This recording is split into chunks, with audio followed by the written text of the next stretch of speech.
Okay, ladies and gentlemen, what we're going to do is this. This is the way it works. We're going to do the show while we eat. It's very simple. No clanging of forks, but you can eat. Don't eat with your fingers. You see that? That's what I'm talking about. So it's like my honor and privilege to introduce one of the greatest college football coaches in the history of NCAA football, number one. And I would be remiss if I didn't do it with New York hospitality. Don't we all agree? Absolutely. Okay, ready? Ready?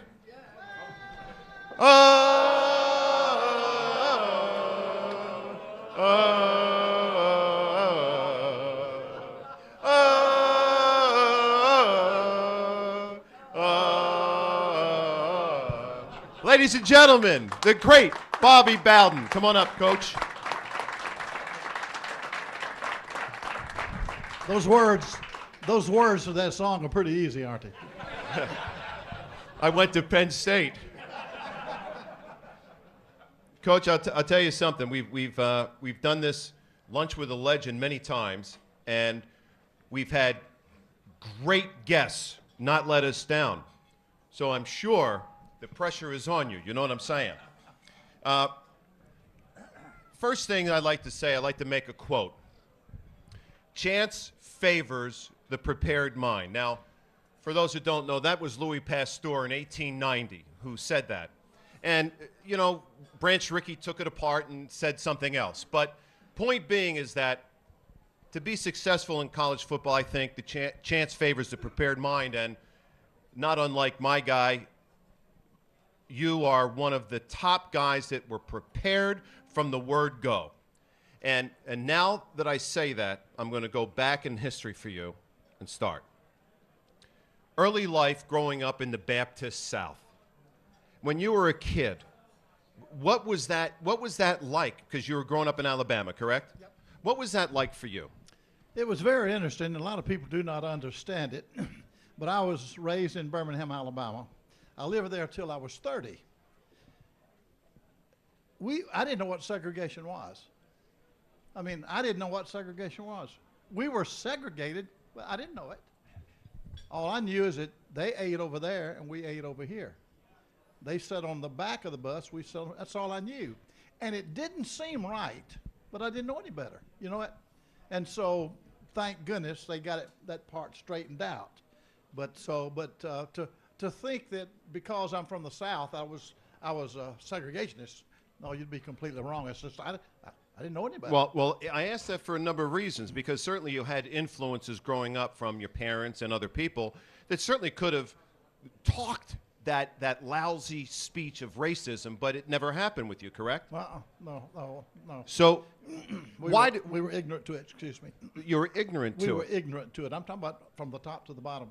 And that is what a lot of people don't understand, particularly from the white point of view, how you can live it, but you don't live it. You can see it, but you don't understand it. Exactly. And it's a weird dynamic. So you decided that you were going to become a coach at some point in your life, and I'm sure that you had certain influences on why you would become a coach.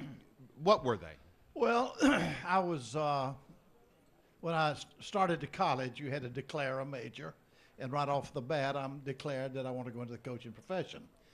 A year that really influenced my life was 1943. I got sick with rheumatic fever. Back in those days, that was bad. I don't even hear of it nowadays. I'm sure they got another name for it, you know. But back in those, it was a heart disease. You know what? I had to drop out of school. I couldn't walk up steps. I couldn't play any more ball. I couldn't lift anything heavy. You know, I did that for about a year.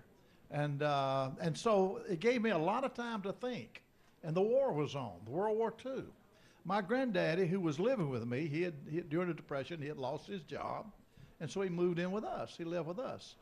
I've always said that my granddad slept in my bedrooms until I was 15. I had 3 cousins during the Depression, moved in with us and slept with me. I never slept alone. I got married, you know, but I think we all understand that part. But anyway, during those years, Greg, I spent a lot of time thinking, and I got very religious at that time, and very interested in military history. But you know, when you're laying there in bed and got nothing to do, you listen to Alabama football games, listen to Auburn football games, and the only other team I got was Notre Dame.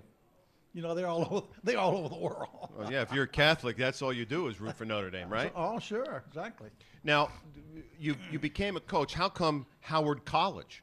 Was it just location because it was in Birmingham? Is that the idea? No, there's a story behind that. When I finished high school in Birmingham, I went to the University of Alabama.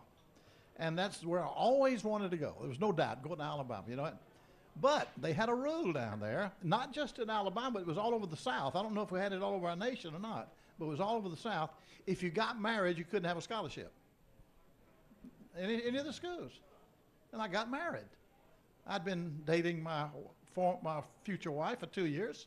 I let her get all the way to 16. Then I married her.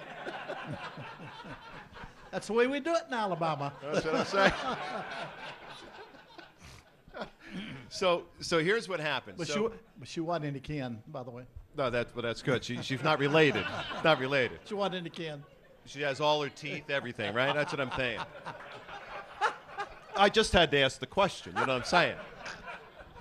Now you're a coach. You're starting out as a coach, and you begin. I would say your real start in coaching in terms of being a head coach is West Virginia.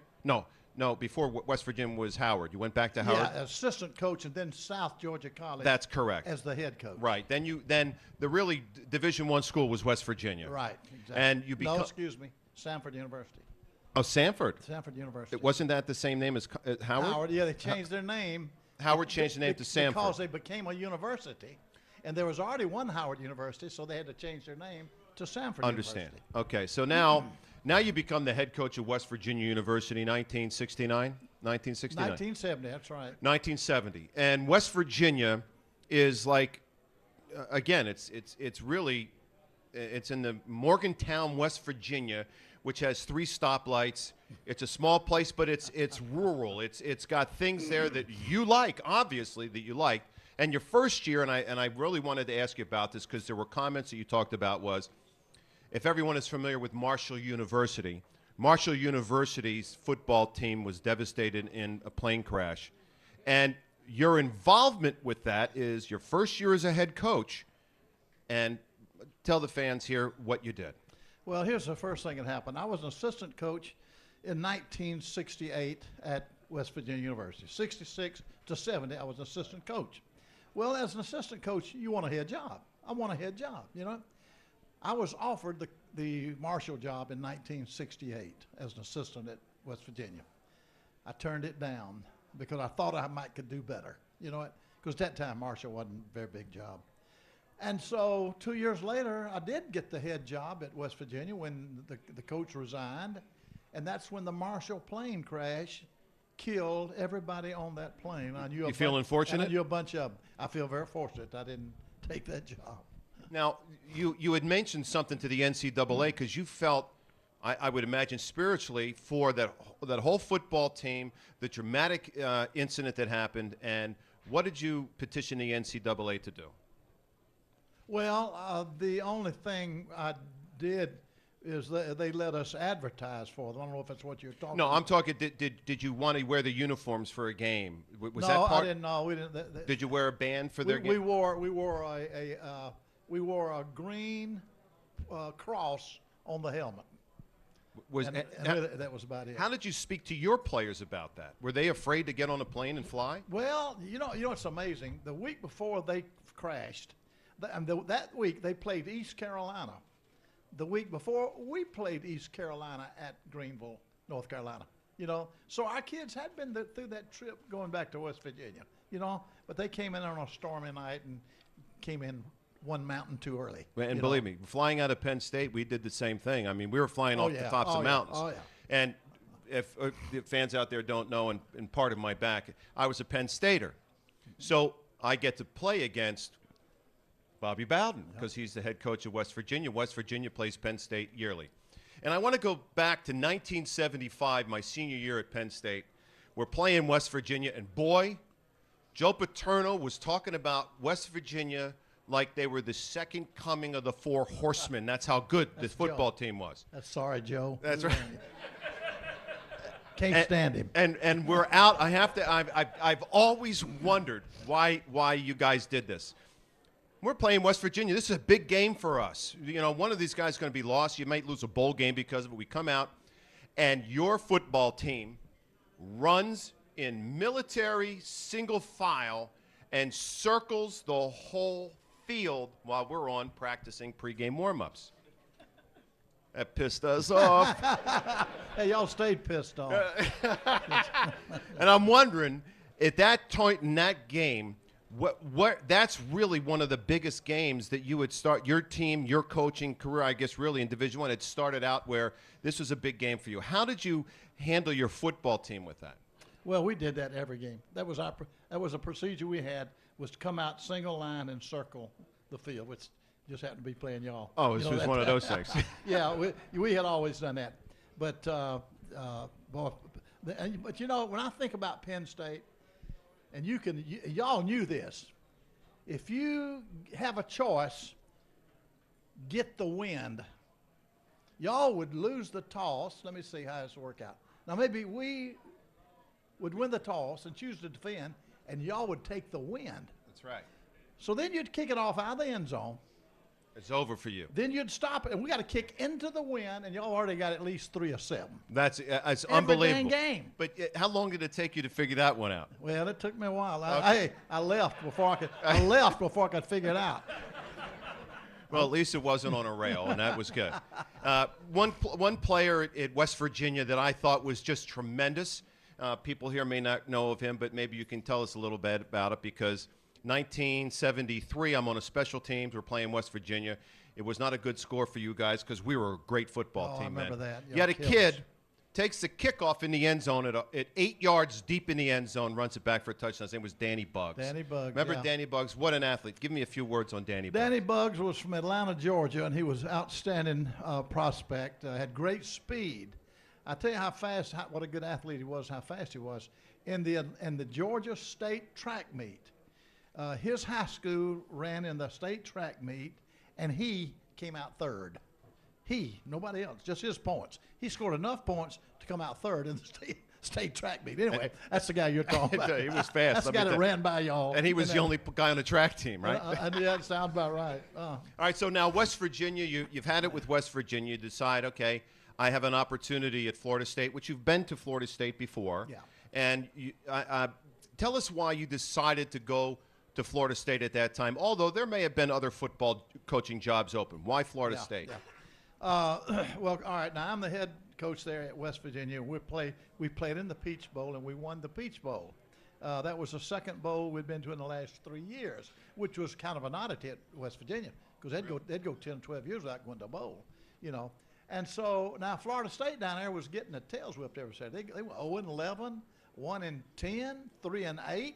So naturally, they're looking for a new coach. Well, they came after me. And Ann and I, we did not decide to the last second to go down there, because I had 4 children going to West Virginia University, and I hated to leave them. We hated to leave them, you know what? Right. But here's what happened. Ann and I, of course, from down there. We're both from Birmingham, or we're from the Deep South. And our mothers were living. Our daddies had died. And we just kind of felt like, let's go back home and be around our family during their latter years. That's the reason. That's what sold us on. That's why we went back. We came that close, Greg, not to. But, and there's a lot of reasons involved in there, but it's amazing how profound and deeply you think about what you want to do, when a lot of people out there think that coaches they're very shallow because they've got to do things week in and week out. So you go to Florida State University. 30 years? I mean 34 years where you go to Florida. And did you even have a credible idea that you would be there for more than 5 years? No, goodness, no. I mean, no. weren't you aspiring? You were aspiring to be a head coach at Alabama, right? Sure. Well, when I went in, that's something. When I went down there, it was not with the idea of staying. There ain't no way we're gonna stay here. Man, these guys can't win nothing. I can't do it. We can't win here at Florida State. You know what? I was hoping to go back and get my feet back in the door and meet some old buddies and ease myself back over to Alabama. Now, funny thing about it, I eventually was offered the Alabama job and the Auburn job. Auburn won't admit it. In the same year? Was it the same year? No, it was Okay. 1980. I was offered the Auburn job. I mean, when the president calls you and said, hey, the job is yours, resign at Florida State and come, and I said, man, I got a $750,000 buyout. I can't pay $700,000. He said, well, resign and we'll fight it in court. Now, by golly, that's an offer to me. That's right. That's a pretty good offer. But, you know, you ask them, they won't admit it. So, and Alabama also wanted you as the head coach. Alabama, the first time the Alabama job came open in 1987, and we were playing in Birmingham at the Bowl. And so when Perkins resigned all of a sudden, went with the Bucks. Well, everybody wanted me as the coach. I mean, I'm from there, and here I am playing in a bowl, and the governor and a lot of the big hitters called me, yeah, we want you to come. And I thought I was in, you know what? And I was going to go. But the president had other ideas, and he's the one that made the decision. So at Alabama. They didn't hire me. I see. But 4 years later, when he left, they did. I understand. The Florida State was a doormat, and you come out there and without being just so ridiculous, I mean, how many times can you be in the top 5? I think it was 10 years in a row, 10 wins. I mean, just ridiculous amount of victories and success. And maybe, did you count success at Florida State just by the victories? You know, I never looked back of what we had done, because people would say, oh, look what you've done. Aren't you proud? I'd say, I ain't looking back, man. You can't afford to look back. You got to look ahead, you know what? And I said, when I retire, maybe I'll look back and see what's happened. But at the time, just like we had 14 years of top 5, 10 or more win deals. You know what? I never thought about that. I didn't think. But now when you get back, ain't nobody even comes close to it.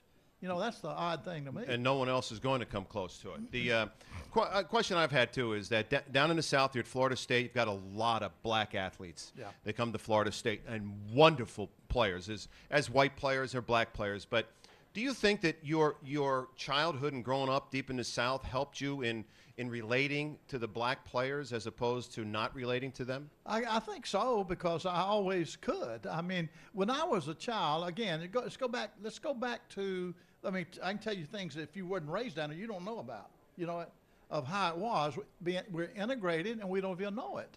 But I can remember going out and playing. I had 2 or 3 blocks away, there were some black families, and we'd go down there playing around, and we'd play marbles with him and games with him. Thought nothing of it, you know what? And I can tell you a real good story about that, if y'all don't mind, of something that happened in Birmingham, Alabama, about 1953. I loved to play golf. At that time, I didn't know how to play golf. So me and the buddy would go down to the golf course and slip on early in the morning and play before they opened and not paid. Had no money. You know? Cheated. You Cheating, cheated. exactly. Isn't that what you're supposed to do?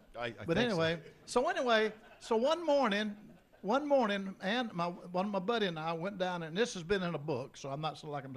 We go down there and we playing golf, you know, and this little black boy plays. He's following us around, and so I asked him. I said, "You want to hit some balls?"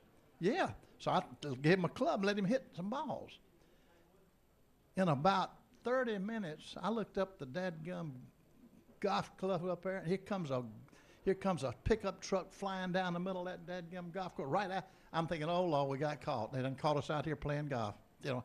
And here they come. They jump out of that car. Guy's got a .38. He puts it at that little black boy's head. He says, "What are you doing out here playing golf?" It's integration. It's segregation. What are you doing out here playing golf? That's the first time I ever found out what this segregation's about. Now, how old were you at that time? I was an adult. You're an adult. Hey, I cheated when I was an adult. Oh, yeah. Okay. But the kid was probably about 15. You know what? They put him in that truck, took him off. I don't know what ever happened. But that's when I first realized, boy, this thing is serious. I mean, we're out here, just like we're playing golf with him, it's against the rules. It's against our laws, you know. And so, of course, that's all been changed. But that's been in a book. I'd written Right. a book and that's been in there. But So let's change gears to it's a couple of years ago, NCAA levies sanctions against you and Florida State University. Mm-hmm. Is there anything worse that can happen to a football coach than being sanctioned for whatever the reasons are? no, I don't know. It makes me mad because I never cheated. I never believed in cheating in golf. I mean, excuse me, in football. But golf is a different issue. Yeah. I'm with you. Not golf, but cheat. But I've tried never to ever cheat. Now, and I say that, yes, I broke rules before, but not intentionally. Right. So the alumni, when you were at Florida State, big alumni association, and the alumni at major schools really put a lot of pressure on the head coach, despite the fact that you're the king of your own domain through the 90s, going almost into 2000s. You're the king there. And you've got to deal with the alumni. How do you deal with the alumni? It's a fine line between what happens with players and what happens with alumni. Well, it's a sad thing, really, the way it is nowadays. I guess it's always been this way. But the two-facedness of it. You know, what do they say? What do the administrators say to the coach? Coach, you've got to keep them out of trouble. Coach, you've got to see that they graduate. Coach, you've got to do this. Coach, you've got to obey by the rules. Coach, but you better win.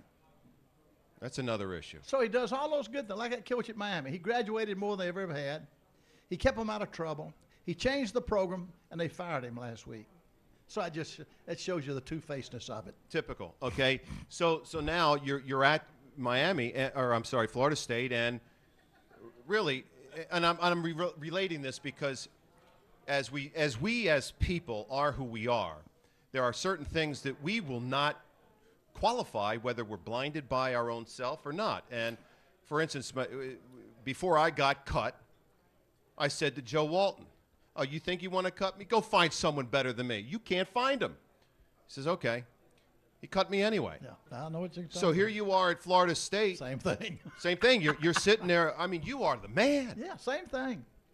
How does that hit you like a bucket of cold water? That these guys, the president or the alum, they were your guys, I couldn't believe it. and they changed. Is I that couldn't like believe it. brute? Yeah. I mean, it's I always thought I'd get treated like Joe. I've always followed Joe. Joe's about 3 years ahead of me. You know. Right. But I said, no, Joe, this thing happened to him about 10 years ago, and he just said, I'm leaving. We're gonna win this. So he wins the championship next year, and he's had nothing but good years since. You know what? Right. I always felt like I could do that. You know what? But I never did quite do it. Although we never had a losing season.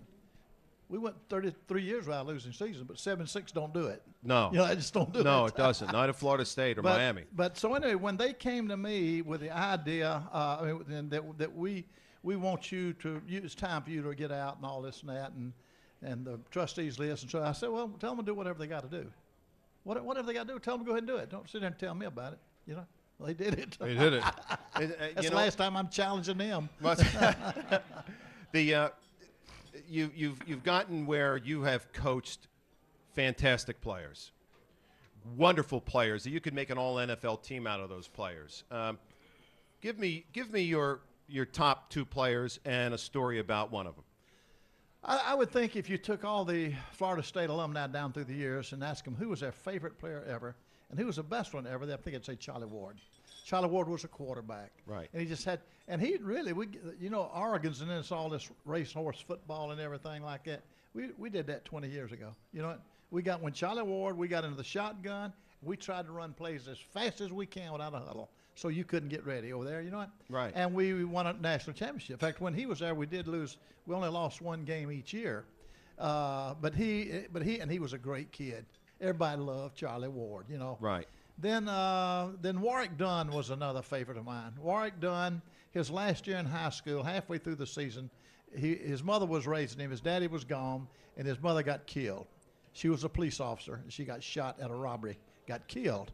And he had 6 other brothers and sisters. He's the oldest, and so he signed with Florida State, and his grandmother raised those children, and he helped raise them, even though he was over here at Florida State.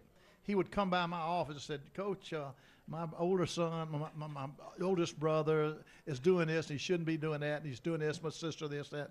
And what would you do? And I said, well, if it was my children, I'd do this, that. He'd get in his car and drive over to Baton Rouge, Louisiana, probably about about 8-hour drive, you know, get things straightened out and turn around and come on back and go to school. Now, he went through that all his career at Florida State, and he's just a wonderful, wonderful young man. You have coaches that you've coached against and that you may not have coached against. Your top 2 or 3 coaches. My favorite was always Coach Bryant at the University of Alabama. The reason is he had a great reputation when he was a player, and as a kid, I was a hero worshiper, you know. And then he had gone to Maryland and Kentucky and Texas A&M and done a great job. And so then they brought him back to Alabama. He goes to Alabama in 1958 as a head coach. I go to Samford University in 59 as the head coach. I'm only 50 miles away, so I would drive to Tuscaloosa and watch them practice and do things and spend a lot of time down there. And so he was kind of always my favorite, you know. Right. Before we open it up to questions, I just wanted to ask you, you wrote a book called To Coach, it's called. This is what it looks like. It's called To Coach. We don't have any books here today, but what was the inspiration for that? A lot of people have really certain reasons. Could be for money, you're pissed off, you want to tell your story, you really think that you can do a lot of different things. What was your inspiration to write that book? Greg, there's been about 5 or 6 books like that written about me. I didn't say, hey, will somebody write a book about me? Please, somebody write. I didn't do that. No, they come to me. We want to write a book about you. Okay, we'll do it. I'm through coaching. Maybe I've got some experiences after 57 years. And it for the first time, I was able to go over some experiences that I had that I hope would help some young guy or some young girl coming up through life, that their life is out of whack and they need something to follow, something heavier than themselves and their own parents even, you know, to help them. And that's called to coach. Simply, my philosophy of life has always been that God called me to be a football coach. That's what I think, you know. Right. And so that's what's called to coach. Now, Joe Paterno wrote the foreword for your book. Oh, yeah. Yeah. And he said a lot of things there that is really, that's the way he coaches. He's got a lot of admiration for you. How are you and Joe as friends? Oh, there's nobody that, you know, Tom Osborne and I are very close, but we played a lot. Joe and I, after I left West Virginia, we did face each other in a couple of bowls. Right. But Joe is one I have always looked up to and would call if I had a problem, and then sometimes he'd call me, you know what? And then we go to conventions and things. Who's going to hang out together? Me and Joe. Why? Because them other young guys, they don't want to hang out with us. You know? Right. And Joe's always been one of my favorites. Is there one thing in a game that you did or you called that you would say, man, I shouldn't have done that. Let me do it this way? Or is there something you should say, boy, I wish I did it this way instead of the other way?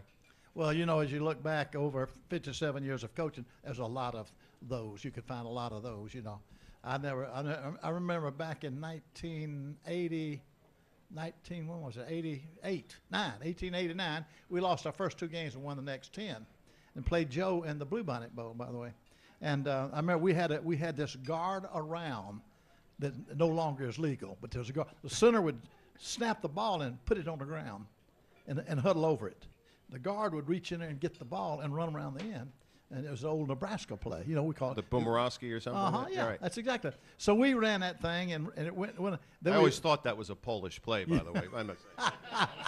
But go ahead. You would know. But so anyway, we did it against Auburn one year. We were tied up. Had about a 3rd and 7. I thought it'd be an excellent time, you know.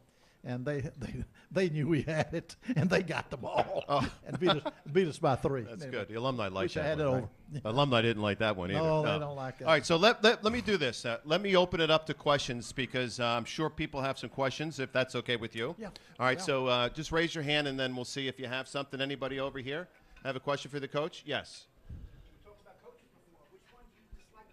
Which coach does he dislike the most? Dislike the most? Outside of Joe Walton.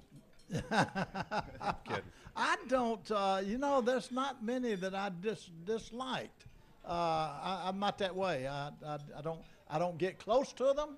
I don't call, sir. No, I have. I have the respect overcomes that. You know what? Those guys beat me so many times, just like Joe. Joe it's whipped me so many times. Anything else over here in the back? Yeah. 2 or 3 biggest disappointments of Bobby's career. I had one terribly disappointment in my years. Are you from Pittsburgh? I thought you were leading to something. The worst day of my life in coaching, 1970, my first year as a head coach at West Virginia. We playing Pitt up in Pitt. Now, that's West Virginia's big rival. They're only, 50 miles away, so that's the big rival. And so we play at Pitt, and it is packed, and half of them are West Virginians. And those West Virginians, they got a little chip on their shoulder. And no teeth in their head. Oh, right? yeah, oh, yeah. Somebody said, what has 100 yards long and has 50 teeth? That's the first row of their stadium.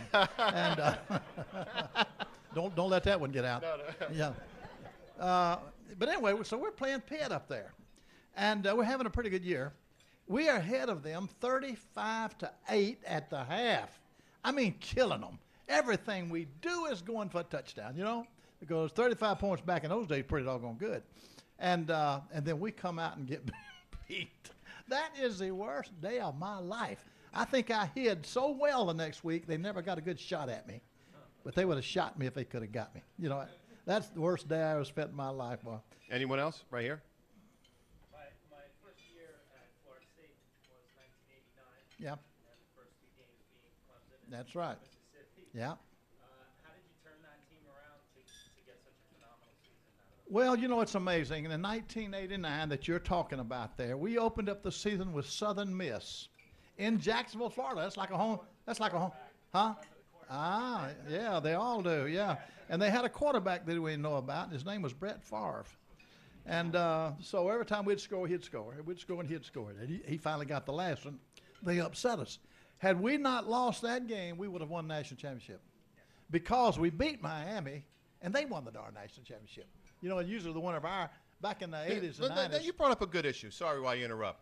National championship, the way that the BCS does everything and votes on teams, isn't it a little unfair for certain teams that lose early as opposed to lose late? Yeah, yes, it is.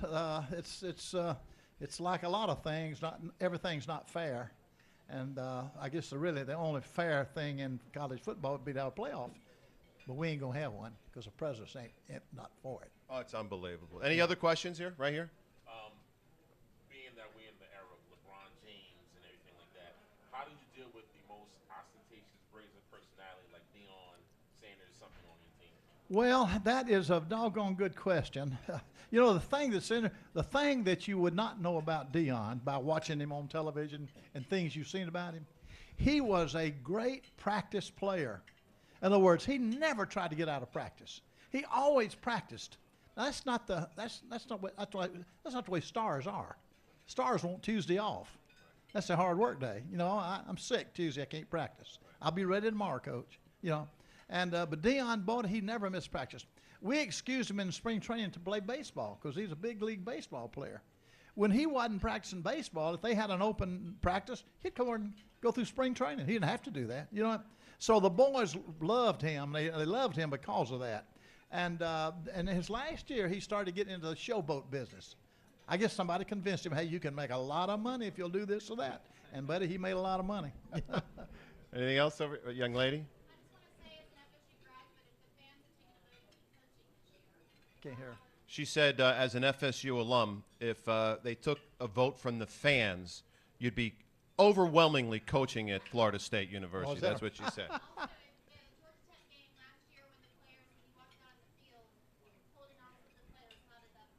The Georgia Tech game, did you hear that? That was that was when we went out arm in arm. Right. Yeah, they wouldn't put me down. They were protecting me from the alumni. Oh, that was good. I see a lot of teams doing that now.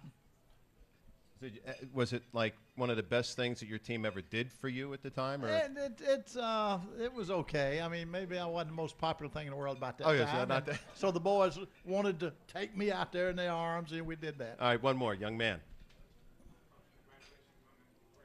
Thank you, son. My question is, for 14 or 15 straight years, you had some of the best players come through. What changes or what happens in the last few years where you're no longer getting the best players? Good question.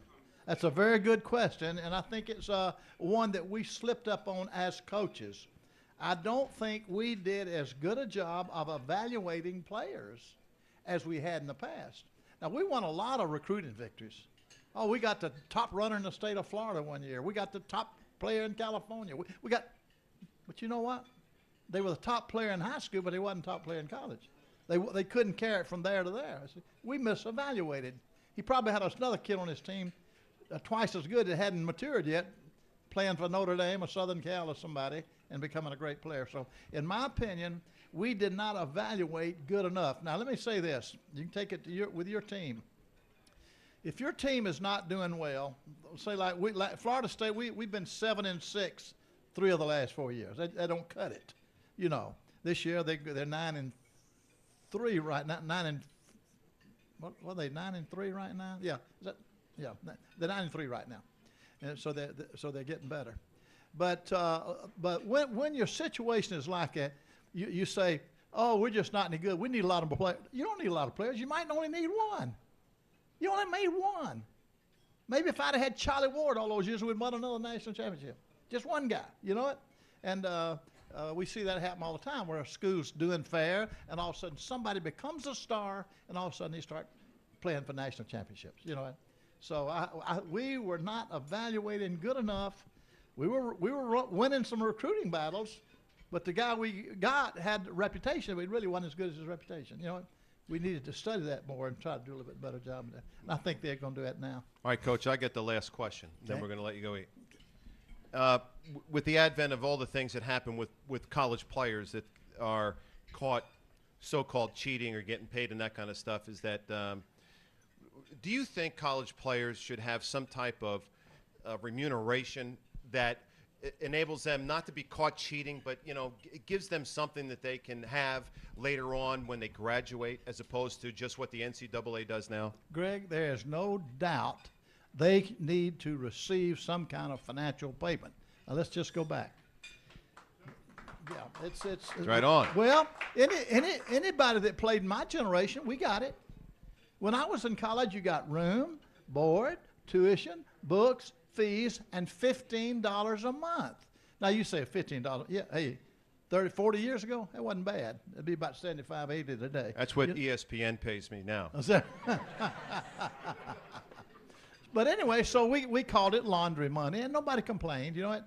Then 1973, when we had our not depression, but near depression, we stopped it. We took the money out of it: room, board, tuition, books, and fees. Now, these boys come to college. A lot of them, they don't have nothing. Some of them have nothing. You can't believe some of the homes some of these kids come from. Mama has 4 jobs, has 8 children, daddy gone. You know, kids got nothing.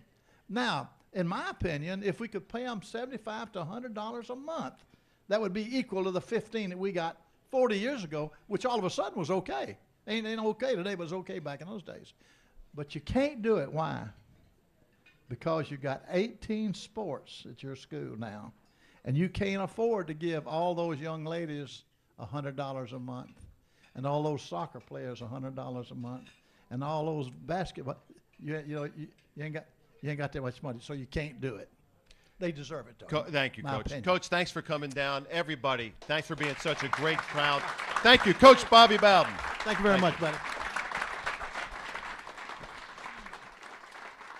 Now we're gonna finish up eating, and then dessert, and then do we have a raffle or something, like we're raffling away the program director or something?